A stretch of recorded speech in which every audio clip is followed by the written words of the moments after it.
Hello, everyone. Welcome back to another episode of Your Hope for Tomorrow. The last video I discussed the story of a man named Abraham from the Bible, and I discussed how, we could see a generational curse, really curses moving through the generational line of Abraham.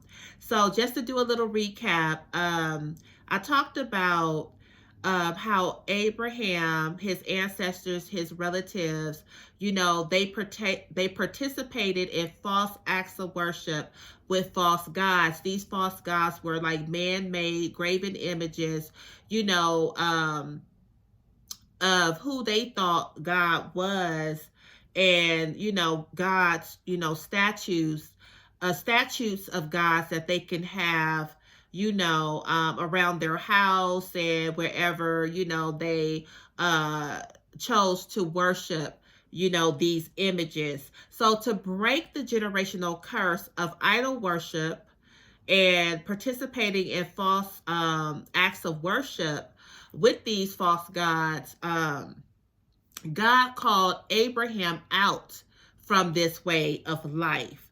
God called Abraham out from this way of life for a reason. Number one, for Abraham to develop a relationship with him. Number two, for Abraham to get on the right path of knowing and worshiping the one true God. Number three, for Abraham to get accustomed to God's will and ways. And so all these things were meant to, be instrumental in breaking the generational curse or curses from Abraham's life and generational line. So, as I was thinking about what to discuss for this week's video, I said that I wanted to share some information, information that I wish I would have had while going through, you know, um, the, unhealthy situations in my life. I decided to entitle this video "The Importance of Recognizing Unhealthy Relationship Blueprints and Generational Curses." Okay, so on the first show, I discussed four contributing factors of domestic violence. I said those contributing factors are, but are not limited to, number one, the relationship blueprint that was formed and stored on the inside of us. Number two, the generational curse of domestic violence. Number three, the image that we have of ourselves, on the inside of us. And number four, other tragedies and traumas that causes women or a person to entertain domestic violence relationships. So in the generational curses video, I named 10 generational curses. I said these generational curses are, but are not limited to, number one, generational poverty, generations of low income earners, which keeps generations in a low income bracket are generations of welfare recipients. Number two, generational substance abusers, generations of people who have substance abuse issues and are issues with alcohol, like alcoholism. And number three, generations of incest and molestation. Number four, generations of teenage pregnancy. Number five, generations of people who do frequent jail and prison stays. Number six, generations of gambling addictions. Number seven, generational divorce. People who have issues with staying married or maintaining relationships. Number eight, generational violence. Generations of people who commit violent crimes. Number nine, generational promiscuity. Number 10, generational domestic violence. So if a person is not aware of the relationship blueprint that is formed and stored on the inside of them, and if a person is not aware of generational curses that are propagating throughout their generational lines, we will go through life unconsciously repeating these patterns and cycles. Let's take a look at the definition of unconscious. Okay, so unconscious means without realizing or being aware of one's actions. So this means when we are living unconsciously, we are living without realizing or being aware of our actions, mainly because these ways have become our norms. And this is how generations of our families have lived for years. So we may not even recognize them as unhealthy or dysfunctional ways of living. Even if we do recognize these factors, or blueprints and curses as unhealthy or dysfunctional patterns and cycles, oftentimes these are the ways of life we have become accustomed to over the years. This is one of the reasons why we are seeing so many cases of unhealthy relationship patterns, including domestic violence.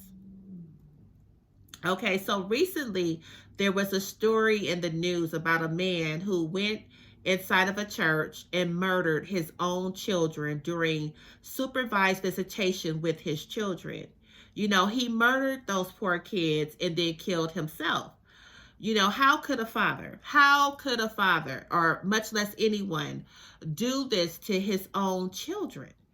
So, and as far as I understand, the mother had a restraining order against him. So, this man has supervised visitation with his children, and he took the time that was meant for him to have an opportunity to spend time with them as an opportunity to carry out this heinous act against his own children. I mean, that is just it's just crazy. I just don't even have the words, really to say about this, because it's just so sad, that didn't have to happen. So this man obviously took the time he was supposed to spend with his children to commit an evil act against them. The time he should have been grateful to spend with his kids, but instead he used it as an opportunity to exact revenge on his ex by taking her children away from her. So, as I said, this horrific act did not have to happen. This was somebody who was sick and who was in need of severe help that most likely he refused to get. So, this is somebody who could have benefited. He could have benefited from the information that I have been discussing, on DVTV. And he could have also benefited, when he recognized, whatever was going on within his marriage. If he would have recognized, like, oh my God, like, I need to go get some help, and then he could have benefited from all the programs that are out there that are dedicated to this issue, So, like I said, if he was able to get this information and recognize, these unhealthy qualities and attributes in his life, the 4 factors of domestic violence, the unhealthy relationship blueprints, the generational curse. If it was a generational curse in his generational line, he could have sought out help. So this is why it is important for us to stop living unconsciously and become aware of our behaviors, especially the behaviors we are perpetrating against others. This is why we need to stop accepting these things as this is just the way I am, or this is just the way life is. So, when God called Abraham out of that way of life, Abraham had a choice. He could have ignored God's call, but he didn't. Abraham's willingness to forsake everything that was familiar to him and go on this journey with an unseen God illustrates to us readers Abraham had a desire for a new life, a different way of life from the life he was currently living. This is one of the reasons why I love the story of Abraham and his wife Sarah, because God shows us through their story. Abraham did not just settle, he didn't choose to settle for the way things were and the curses that were propagating throughout his generational line. He didn't just settle for unhealthy family traditions that were keeping him enslaved and in bondage, but Abraham used this call, God's call, to be delivered and set free from the things that were plaguing his life and generational line. So I define generational curses as destructive and debilitating thoughts, habits, patterns, cycles, and behaviors that shows up in a family's generational line, generation after generation. Let's take a look at the definition of curses. It means, so curses means, or curse, excuse me, a solemn utterance intended to invoke a supernatural power to inflict harm or punishment on someone or something. So this is what a curse does. Okay, and a generational curse. This is what it does in a person's generational line.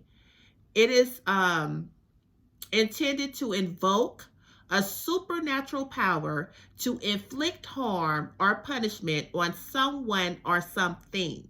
Okay, so curses are not our friends. Okay, we don't need to embrace these curses. So again, I named 4 contributing factors of domestic violence and generational curses. If you recognize any of these 4 contributing factors or generational curses or, relationship blueprints operating in your life or generational line, you can make a choice today not to live that way. So let me just give some examples here. Okay, so for example, my grandparents were poor and my parents were poor. They barely made ends meet. Well, I make a decision today to change this in my generational line.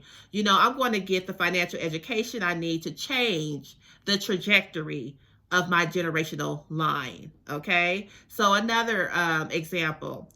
I have been addicted to drugs and alcohol for years, and all of my family members were on drugs and alcoholics as well. So I make a decision today. I'm not going to live this way. I'm going to get help by enrolling into a substance abuse program. Okay, so here go another example. I was molested as a child and it destroyed my life. I make a decision to go get help, to get the help I need to heal and recover from this tragic event, and to never perpetrate this heinous act against a child because I know the damage it has caused in my life. Okay, another example. My grandfather did time in prison. My father did time in prison. And I have been in and out of jail most of my life. But I make a decision today. I am not stepping foot in another jail again. I'm going to be a productive human being. I'm going to enroll in school. I'm going to get a job. And if all my current friends are still living that way of life, I'm going to have to begin to surround myself with different people because I refuse to go back to jail. I'm better than this and I love my freedom. Okay, so here's another example. Wow, I cannot seem to keep a relationship. I've been married 3 times and all 3 of my marriages have failed. Instead of jumping to another relationship or jumping into another relationship, sorry, let me take some time, to evaluate myself, my life, and my relationships to understand why my relationships are not working. Maybe I need to find someone to help me understand these things. I need to understand the relationship blueprint that is on the inside of me that is producing these failed relationships. Okay, so here's another one. Excuse me. Every relationship I have been in has been with violent men. I need to find out why this keeps happening. Maybe I need to contact a domestic violence program and enroll in some classes that may shed some insight into this. So those are some examples of a person, who may have generational curses propagating throughout their generational line.